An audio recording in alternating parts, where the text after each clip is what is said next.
24번째 시간입니다. 오늘 제목은 하나님의 분명한 기준이라는 제목으로 창세기 21장 8절부터 21절까지 말씀을 통해서 전하고자 합니다. 우리 한상은 목사님도 이제 아브라함 일생 벌써 5번째 듣고 있죠. 네, 그래서 아직 끝나려면 한 30번까지는 가야 되니까 우리 24번째 듣고 계신 나머지 분들 생각하시면서 아브라함 깊이 깨닫는 귀한 시간이 되었으면 좋겠습니다. 최근에 어떤 이제 아티클을 읽었는데요. 한 기독교 지도자가 쓴 글이었습니다. 거기에 나오는 이제 고사성어가 뭐였냐면 지록위마라는 고사성어였습니다. 혹시 지록위마라는 말 들어보신 적 있나요? 잘 못 들어봤죠. 저도 보면서 이게 발음하기도 힘들고 왜 말이 나오지? 뭐 이런 생각을 좀 하면서 그 단어를 생각했는데요. 이 고사성어가 발생하게 된 시기가 진나라 시황제죠. 진시황이라고 불렸던 진나라 시황제가 죽고 난 다음에 그 뒤를 이을 이제 왕을 세우는 과정 속에 조고라는 신하가 있었다고 합니다. 조고라는 신하가 왕의 아들인 그 사람을 뭐라고 하죠? 태자라고 하죠. 이미 세워진 태자를 그 자리에서 물러나게 하고 죽임을 하게 하고 난 다음에 본인이 세운 그 새로운 왕을 과정 속에서 이 조고가 이렇게 얘기했다고 합니다. 모든 신하를 불러서 사슴 한 마리를 세워놓고는 이게 무엇으로 보이냐고 물은 거예요. 그러니까 내 눈에는 이게 말로 보이는데 당신들 눈에는 무엇으로 보이냐고 이렇게 물었던 겁니다. 그 질문에 대해서 많은 신하들이 답을 나뉘었겠죠. 눈치 빠른 신하는 어때요? 사슴을 보고 말이라고 이야기했던 거예요. 근데 충신이었던 사람들은 어떻게 해요? 어떻게 사슴을 사슴으로 얘기하지? 그래서 사슴으로 이야기했다고 합니다. 그 대답을 가지고 이 조고라는 신하가 그 이후에 사슴을 사슴으로 이야기했던 사람들은 다 죽임을 당하게 했다는 이야기가 바로 지록위마의 이야기입니다. 왜 이 지록위마를 이야기했냐면 지금 우리가 살고 있는 시대가 바로 지록위마의 시대라는 겁니다.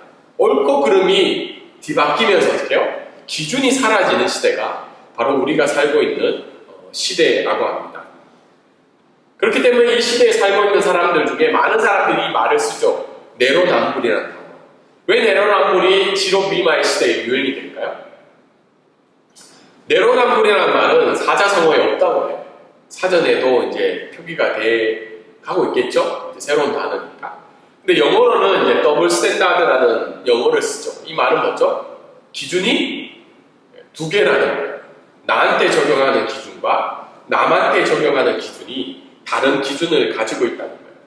이 말 속에서도 결국은 이 시대는 기준이 바뀌게 되고 기준이 없는 시대 속에서 우리가 살고 있다는 거죠. 그래서 내로남불의 시대에 우리가 참 많은 어려움을 당하고 있죠. 특별히 회사 생활 가운데 인간관계 속에 아니면 가정 안에서도 어떻게 해요? 더블 기준이 제시가 되는 바람에 우리가 살기가 참 힘든 세상 속에서 살고 있다는 겁니다. 오늘 하나님의 말씀도 이 기준에 대한 이야기를 하고 있는데요. 특별히 21장 8절부터 21절까지의 말씀은 하나님께서 25년 동안 아브라함과 사라에게 이야기하셨던 그 하나님의 기준을 적용하는 장면이 오늘 본문 가운데 나타나고 있습니다. 하나님의 분명한 기준은 변하지 않고 오늘날까지도 어떻게 해요? 하나님이 정해주신 기준은 변하지 않고 신실하게 우리에게 적용되는 의미에서 오늘 말씀은 우리에게 중요한 시사점을 주고 있습니다. 21장 8절부터 21절까지 하나님의 분명한 기준, 특별히 뭐에 관한 기준이죠? 누가 하나님의 약속의 자녀인가에 대한 기준이죠. 하나님은 반복적으로 그 기준을 적용하고 있는 장면이 오늘 본문 말씀 가운데 나타나고 있습니다. 첫 번째 오늘 말씀을 통해서 알 수 있는 것 한번 같이 읽어볼까요? 시작! 우리는 언약의 자녀에 대한 하나님의 분명한 기준을 받아들여야 합니다. 8절부터 12절까지의 말씀을 우리가 한번 읽었는데요.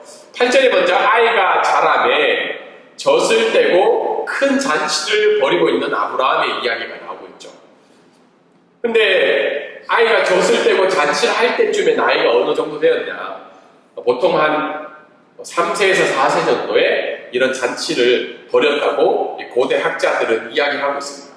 그래서 아브라함이 어떻게 해요? 큰 잔치를 벌이고 있는 거예요. 근데 그 잔치를 누구도 동참하고 있어요? 사람은 물론 즐거워하고 기뻐했겠죠. 근데 또 다른 누가 있었어요?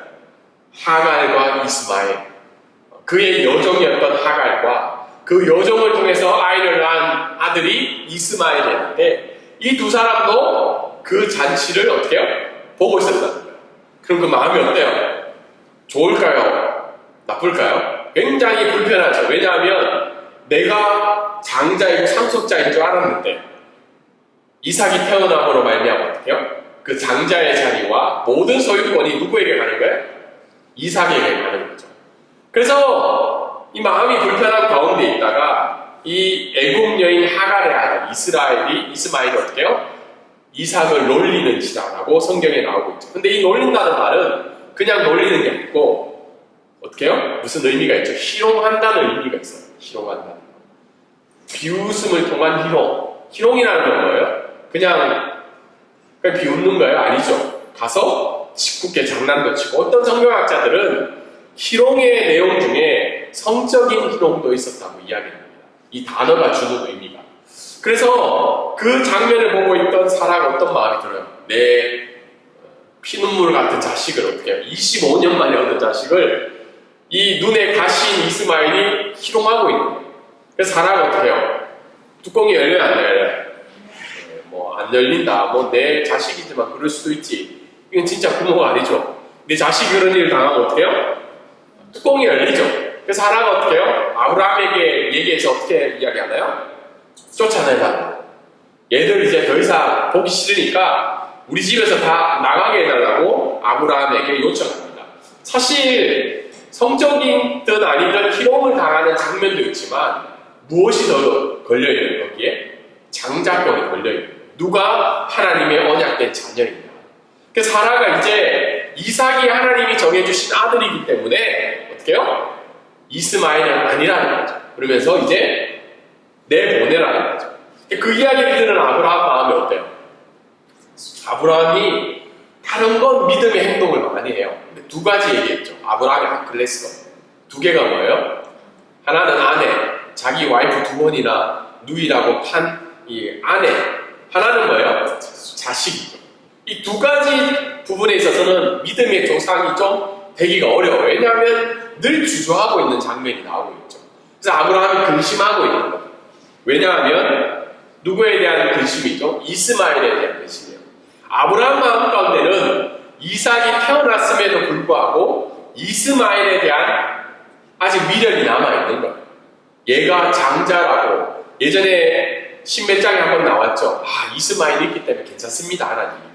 그 마음 가운데 그 마음도 남아있고 이스마엘을 쫓아낸다는 게 냉정하게 느껴질 수 있잖아요.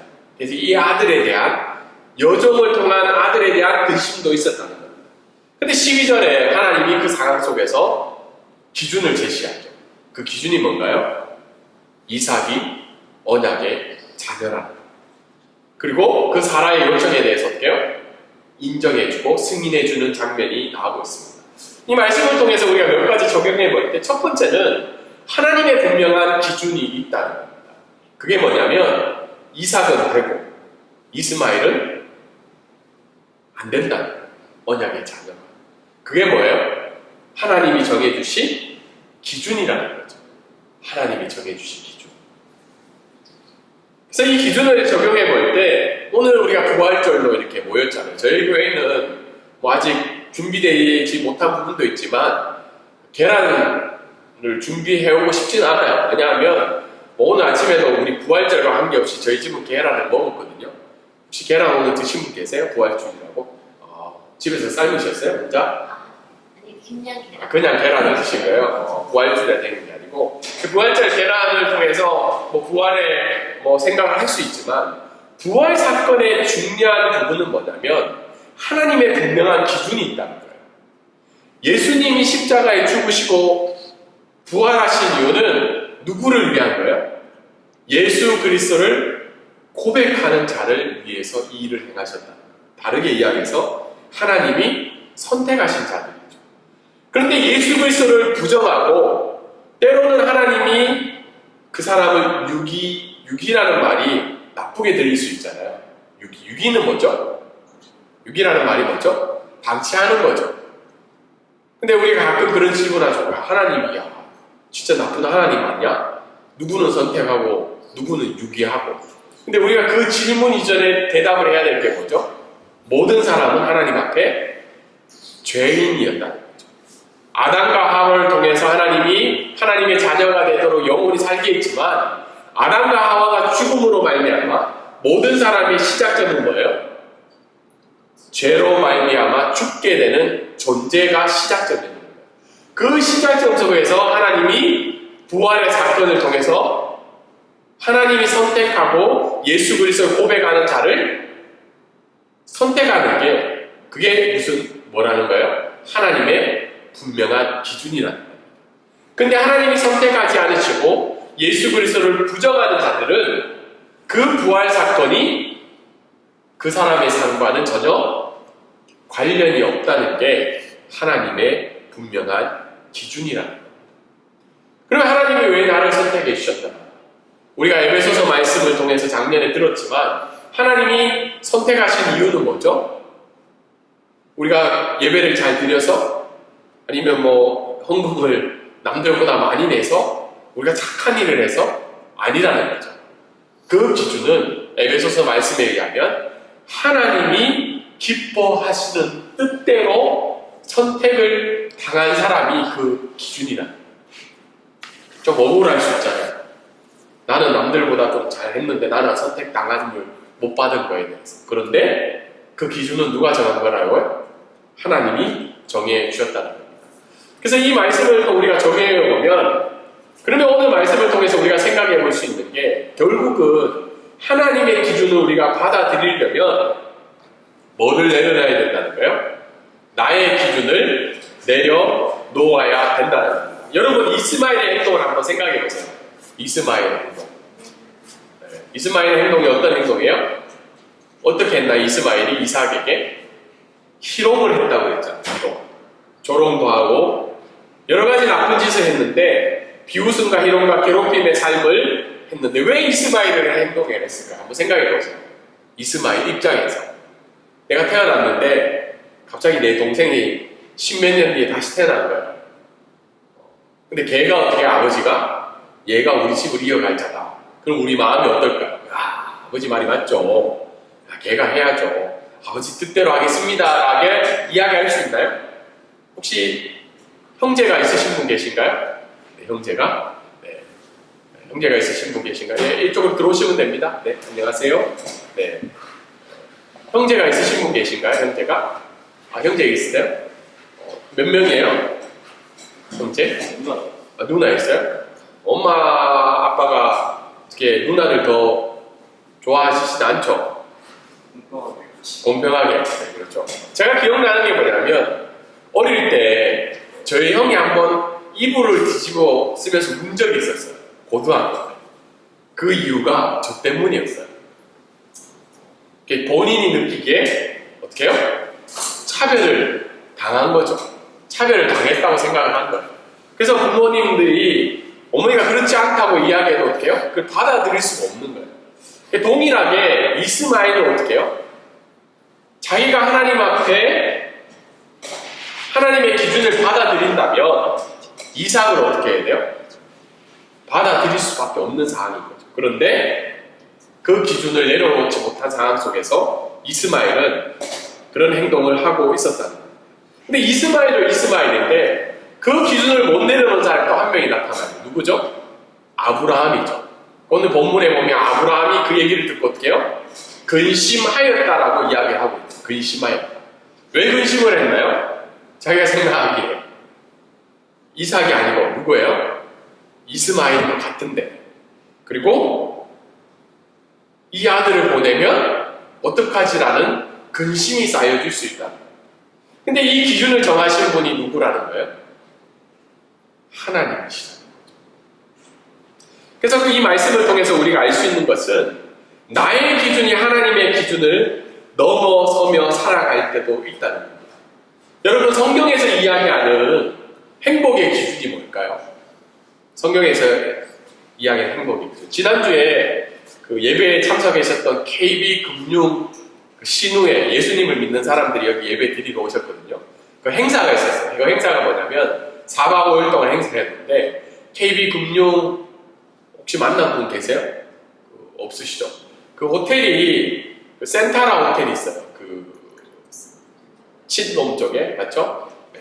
그리고 옆에 컨티넨탈 호텔이 있었고 하얏트 호텔이 있었어요. 거기서 KB금융에서 호텔을 정해주는데 그 사람의 실적에 따라서 호텔을 정해준 거예요. 센타라 호텔에 있는 사람이 가장 실적이 적은 사람, 그리고 컨티넨탈이 굉장히 소수, 그리고 하얏트. 그래서 그 사람들이 그 호텔에 갈 때마다 그 생각을 해요, 안 해요? 야, 내 실적이 이렇구나. 회사의 기준이 이렇구나. 근데 그분들을 제가 만났을 때 센타라 호텔에서 주무시는 분들을 몇 분을 만났는데 자존감이 낮은 거예요.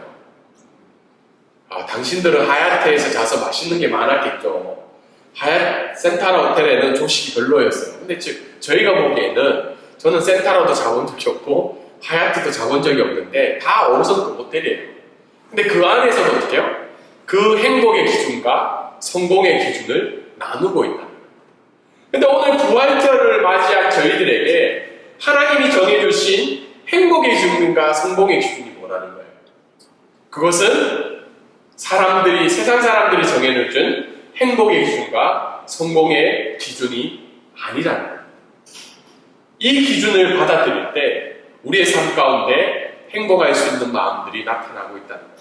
그래서 이 말씀을 첫 번째 것을 정리해보면 오늘 우리가 기뻐하고 행복할 수 있는 이유는 부활 사건에 우리 자신이 어떻게 해요? 동참할 수 있고 그로 인해서 그 부활로 말미암아 우리가 하나님의 자녀가 되었다는 그 사실만으로 우리가 오늘도 행복할 수 있어야 한다는 겁니다.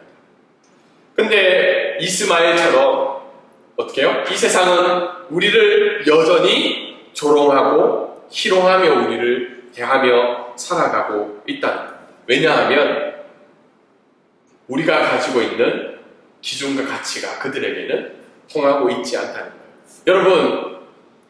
여러분 가운데도 지금도 이 세상 사람들이 우리를 향해서 너희가 가지고 있는 행복과 성공이 참된 기준이라는 질문을 여전히 던지고 있다는 거예요.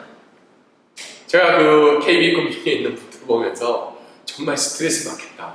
비행기도 그 등급에 따라서 비즈니스 1등석, 일반석이 정해진단 말이에요. 그럼 그 자리에 앉을 때마다 어떤 기분이 들어요? 나는 성공한 사람? 나는 아직 덜 성공한 사람? 다행일지는 몰라도 저희 형은 상위 위에 있더라고요. 그리고 명찰에 이렇게 스티커 같은 게 쭉 붙었는데 그게 달려있는 숫자가 그 회사에서 성공한 기준이라고 해요. 저희 형은 보니까 한 개만 더 달면 이제 제일 많이 다는 거예요.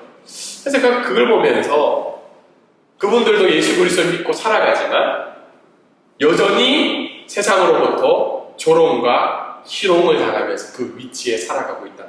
하지만 오늘 성경은 우리에게 이야기해 주는 것이 우리의 상황과 형편이 어떠하든 우리가 하나님 앞에 기뻐하고 행복할 수 있는 이유는 하나님이 정해주신 기준을 가지고 살아가고 있죠. 그래서 그 사람들을 향해서 히브리서 기자들은 어떻게 이야기하고 있나요? 세상이 감당치 못하는 사람이라고 성경은 이야기를 하고 있습니다. 오늘 두 번째 말씀을 통해서 우리가 알 수 있는 것은 우리 한 목소리 한번 읽어볼까요? 자, 시작. 하나님은 언약의 자녀 이외에도 열방을 돌보시는 분이십니다. 13절부터 21절까지 말씀이 조금 길지만 그 말씀을 살펴보면 하나님은 이스마엘일지라도 그 이스마엘을 향한 하나님의 계획을 이야기하고 있죠. 그러면서 어떻게 해요? 뭐라고? 계획이 뭔가요? 이스마엘도 민족을 이룰 거다. 그래서 아브라함이 그 이야기를 듣고 아침에 일찍 일어나. 이 말이 뭔가요?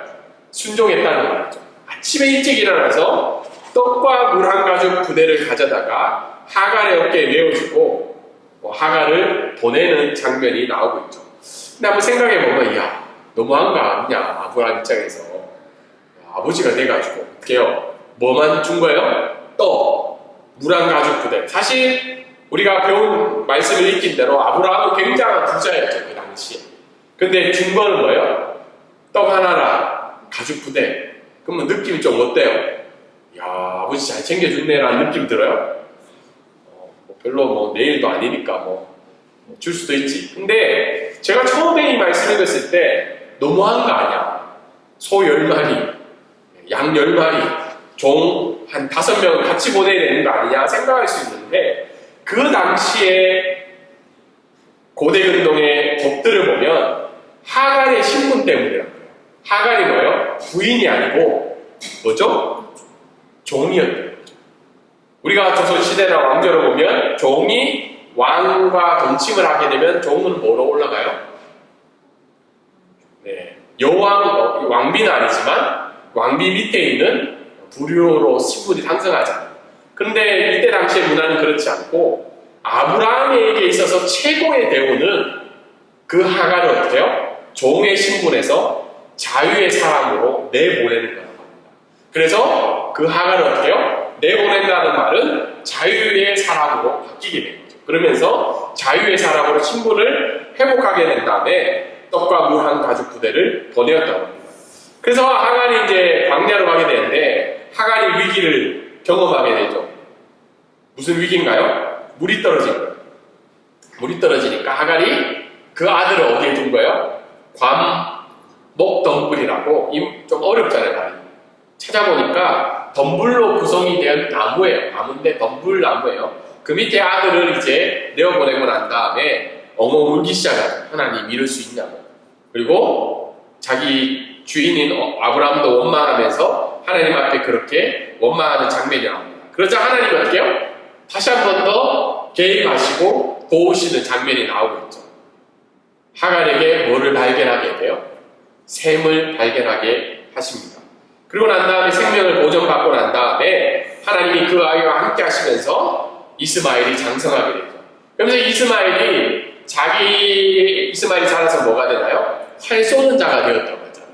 활 쏘는 자는 뭐냐면 자기 자신을 의지하는 자, 그만큼 자기 삶이 어떻게 해요? 주관을 가지고 자신감을 가지며 살아가는 자로 되었다고 오늘 성경은 이야기하고 있습니다. 이 말씀을 통해서 우리가 알 수 있는 것은 하나님의 기준에 대한 즉각적인 순종이 필요하다는 겁니다. 14절에 보면 아브라함이 아침에 일찍 일어나라고 되어 있죠. 그 이야기를 하갈을 내보내야 되는 하나님의 이야기를 들은 건 저녁이었겠죠. 오후였겠죠. 그러자 그 말씀을 듣자마자 어떻게 해요? 바로 그 다음날 하나님 앞에 순종적인 부분이 있다는 겁니다. 우리도 신앙생활하면서 분명히 하나님의 분명한 기준을 알고 있잖아요. 물론 예수님을 잘 모르시는 분이나 신앙생활을 하지 못한 사람들은 하나님의 기준을 모를 때가 많습니다. 그렇지만 대부분 하나님의 기준을 알고 있음에도 불구하고 우리의 삶의 영역 속에서는 순종하지 못한 부분이 각 개인마다 있다는 겁니다. 이제 대선이 다가오잖아요. 이제 조기 대선에서 혹시 다 그 해외 부재자 투표 신청하셨죠? 네, 신청하시는 기간입니다. 아마 다음 주까지일 거예요. 저도 신청을 했는데, 그래서 이제 대선들을 보면서 그 대선을 보면서 어떤 분이 이런 글을 적었어요. 정당과 이념과 정치인에 대한 우리의 판단은 부분적인 수밖에 없다는 거예요. 다르게 얘기해서 누구든지 간에 그 사람이 가지고 있는 것들을 우리가 알 수 있는 건 어떻게 해요? 부분적이라는 거예요. 그렇지만 우리 하나님은 어떻게 해요? 영원하시고 무한하신 분으로 우리 믿는다면 누구를 더 의지하라는 거예요? 하나님을 더 의지하라는 거예요. 근데 한국교회 지금 많은 어려움들이 뭐냐면 이 정치에 관한 기준들이 너무나 극렬하게 나누어져 있기 때문에 자기의 기준이 어떻게 해요? 하나님의 기준보다 더 높이 가 있다는 거예요. 그래서 우리가 이 대선을 맞이할 때마다 무한하시고 영원하시고 모든 것에 완벽한 사람은 누구뿐이라는 거예요? 하나님밖에 없음을 우리가 고백하면서 기도하는 마음으로 대선에 나온 정치인들을 우리가 뽑아야 된다는 겁니다. 그리고 오늘 말씀을 통해서 알 수 있는 것은 우리가 하나님의 기준을 무너뜨리는 데 있어서의 장애물은 바로 이스마엘입니다. 비록 하나님이 이스마엘을 돌보셨지만 이삭에게도 있어서도 이스마엘이 어떻게 해요? 계속적인 장애물이죠. 하나님이 누구를 선택하셨어요? 이삭을 선택하셨음에도 불구하고 아브라함도 그렇고 이스마엘도 그렇고 하갈도 계속해서 설마 그래도 뭐가 있겠지 라는 미련이 여전히 남아있게 되었답니다. 근데 사실 여러분 장애물인 이스마엘이 태어났던 사건들이 있었죠. 어떻게 해서 이스마엘이 태어났나요? 네, 대답 안 하셔도 됩니다. 네, 왜냐하면 제가 학교에서 교수로서 있다 보니까 늘 질문을 많이 혼자 던져요. 근데 굳이 대답 안 하셔도 돼요. 속으로 대답하셔도 되고 대답하셔도 됩니다. 이스마엘이 태어난 사건은 뭐냐면 사라와 아브라함이 어떻게 해요? 자기의 종족의 소멸의 위협이 있었잖아요. 그리고 하나님이 언약을 언제 들어주시냐는 삶의 불안이 있을 때 취했던 인간적인 방법의 결과물이죠. 사실 사라도 좀 어이가 없잖아요. 맞죠? 자기가 자기 종 하갈 데리고 와서 아브라함에게 동침하러 본면에서 태어난 아들이 어떻게 누구예요? 이스마엘이죠. 그래서 이게 소멸의 위협과 불안 속에서 행동한 인간적인 방법의 결과물이 바로 이스마엘입니다. 동일하게 우리의 삶들 가운데 하나님의 기준을 알고 하나님의 약속을 알지만 불안과 염려 속에서 나에게 있어서 장애물인 영적인 이스마엘이 각자에게 다 있다. 태국 사회에 대해서 잠깐 설명을 드리면 제가 요즘에 이렇게 연구하는 내용들이 또 하나 있어서 그걸 연구하다가 알게 되었는데요. 태국 사회에 있어서 참 어려움이 뭐냐면 가정이라고 합니다.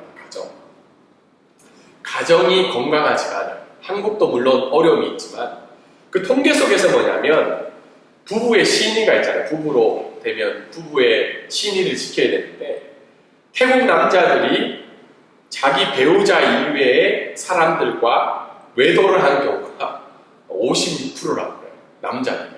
세계에서 1위입니다. 세계에서 1위. 그러면 태국 여성들은 어떨까요? 59%가 배우자 이외에 외도를 하는 경험이 있다고 통계에 나옵니다. 그래서 제가 왜 이 내용을 왜 그러면 그런 일을 행할까? 결국은 본인들의 삶들 가운데 그 자기의 만족과 자기의 안정을 찾으려는 행동 중에 하나가 외도로 나타날 수 있다는 겁니다. 여러분 가끔 그 외도를 하신 분들의 이유를 들어보면 그 자기의 어떤 만족이나 지금 현재 결혼에서 오는 불안과 염려 속에서 오는 다른 법적으로 허용되지 않는 방법들이 이런 부분으로 나오죠. 각 사람마다 그런 장애물인 이스마엘들이 있다는 거예요. 저에게 있어서 제가 그러면 나에게 있어서 이스마엘은 뭘까? 제가 스스로 생각해 보니까 저에게 있어서 이스마엘은 제 계획인 거예요. 계획. 굉장히 목사님은 괜찮은 장애물이 있다 이게 아니고 제 계획이 저에게 있어서는 영적인 이스마엘이에요. 하나님이 정해주신 기준이 있음에도 불구하고 내 계획에 그 기준이 들어가 있지 않으면 저도 여전히 근심하며 불안 속에서 살고 있는 제 모습을 요즘 많이 보고 있습니다. 마지막으로 오늘 말씀을 통해서 알 수 있는 것은 하나님은 열방의 고통을 들으시고 찾아가시고 함께 하시는 하나님입니다. 오늘 17절부터 20절까지 보면 하나님은 분명히 하나님의 기준대로 이삭을 언약의 자녀로 삼으셨지만 열방을 향한 다르게 얘기해서 언약 밖에 있는 이스마엘도 여전히 돌보고 계신 하나님이시다. 그래서 오늘 말씀을 통해서 우리가 알 수 있는 것은 하나님은 아브라함 공동체 밖에도 계시고 하나님은 교회 안에도 계시고 교회 밖에도 계신다는 거예요. 왜냐하면 열방은 모두 하나님의 창조물이기 때문에 오늘 성경은 그렇게 이야기하고 있습니다. 가끔 우리는 하나님을 믿는 백성으로 잘못 생각할 때가 있죠. 그게 뭐냐면 하나님은 교회만 사랑하시고 교회 다니는 사람들만 사랑하신다는 착각이죠. 근데 오늘 하나님은 그렇지 않다는 것을 우리에게 보여주고 계신다는 거예요. 이 말씀을 우리에게 적용해 볼 때 우리가 계속해서 몇 주째 기도 제목을 내고 있는 게 있죠. 바로 미얀마죠. 미얀마. 여러분 미얀마 사람들을 생각해 볼 때 참 마음이 아픈 것이 그렇게 어려울 수가 없는 거예요. 왜죠? 수년간 지금 군부로 인해서 내전이 일어나고 있고 많은 사람들이 어려움을 겪고 있죠. 그러던 중에 어떻게 해요? 지진이 일어나는 거죠. 제가 지난주 이야기 드렸듯이 미얀마 그 지진 지역에 살아가는 제 동기 목사님이 그런 얘기를 했었어요. 하나님이 참 너무하게 느껴질 때가 있다. 미얀마를 미얀마가 그냥 무너진 게 아니고 지금은 완전 폭삭 무너졌다. 군부로 인해서 지진으로 인해서. 그럴 때 그 열방을 도우시고 돌보시는 하나님의 일에 동참하는 게 뭐예요? 우리가 기도하고 그들을 어떻게 도울까를 고민하며 동참하는 것이 이 일에 동참하는 저희들의 모습일 줄 압니다.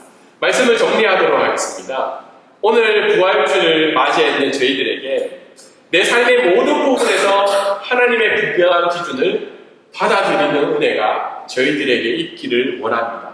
또한 그 분명한 기준으로 말미암아 즉각적으로 순종하는 믿음의 행동들이 저희들 가운데 있기를 소망합니다. 그리고 무엇보다도 십자가의 죽으심과 부활하심으로 말미암아 하나님이 나를 자녀로 삼아주신 것만으로 기뻐하며 행복한 삶을 살아가는 저와 여러분이 되기를 소망합니다. 때로는 믿지 않는 사람들이 또한 우리들의 기준에 대해 희롱하며 조롱하는 자들이 너희 상황을 보고 그런 기쁨이 나오냐는 질문을 던질 때마다 하나님이 정해주신 그 기준으로 말미암아 세상이 감당치 못하는 그 기쁨과 행복을 우리 주변에게 전달할 수 있는 저와 여러분의 삶이 되기를 주님의 이름으로 소망합니다.